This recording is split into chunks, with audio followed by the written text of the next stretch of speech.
Alone together. Kind of. Hey everyone, my name is Matthew Fichter. And I'm Michael Broughton. We are two guys in their 20s volunteering in Washington, D.C. during this pandemic. Actually, we've been in D.C. since August, both of us committing to spend a year volunteering with Franciscan Mission Service, a D.C.-based nonprofit. Just like most people in the world, we had no idea what 2020 would have in store for us. Pre-coronavirus, we were both serving at the Father McKenna Center, a center in D.C. for men experiencing homelessness. Most days were spent running the food pantry, providing assistance to the case management program, and building relationships with the men.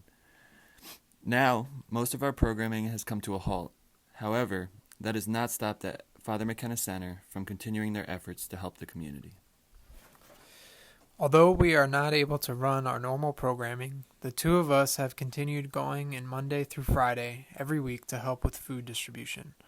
Thanks to our partners with local food banks, grocery stores, and community members, we have been able to provide free food for anyone with DC identification. If only we could record people's reactions when they realized that we're giving out free food. One woman came over to us and was completely shocked. She kept thanking us and took pictures, promising to share what we were doing with her friends. In fact, after getting her food, she walked right down the street and told the first person she saw. Another woman in her 50s had been coming to FMC Food Pantry for a while and has continued coming during the pandemic to receive food. Every time she comes, she gets so excited and says, "What person over 50 do you know who could do this?" and does a cartwheel. These moments make the work we do much more meaningful. Sometimes we find ourselves in a rut, missing our families, friends, and old ways of living. While work is fulfilling, it has started to feel mundane with the same process of things happening every day. The Father McKenna Center had to stop weekly volunteers from coming in, so now we have less people to help, and most of our days are spent running into the pantry to get food and running back outside to give an individual their items. Many people are handling the pandemic differently, so our days can depend on the moods of those who get food from us. Some days, we get a lot of complaints at the lack of food options or even the quality of the food. Other days, not so many people come.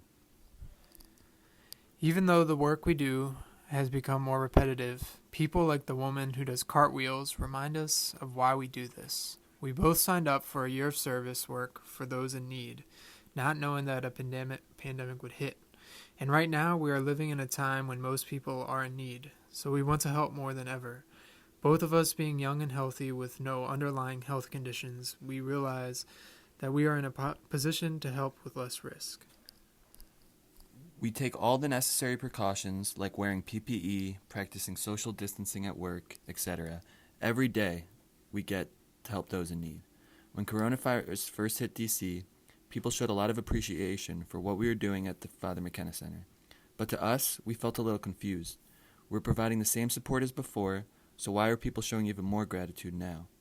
However, as time has gone on and more people's appreciation has continued, it has served us as a reminder for why we are doing this. The two of us live in a house in the Brookland neighborhood along with other Franciscan Mission Service volunteers. Many have returned to their hometowns to live with their families, but three of us have stayed in the house. Living in a community with other volunteers was something we had gotten used to, and have had to make adjustments to our lifestyle now that there are only three of us. We eat dinner together every single night and surprisingly have not repeated any recipes. Most nights we'll play games, watch a movie, or even read together. Even if we're not talking, it's nice just to share space with one another.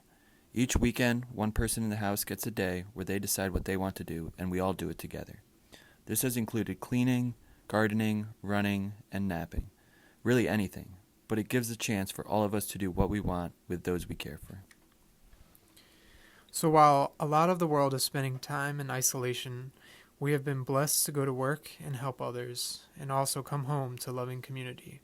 We have heard the voices of those struggling and have received immense appreciation for some very small acts. If there is something we've learned during all of this, it's that no one should feel shame right now. The other day we heard someone saying that they've never needed food before in their whole life.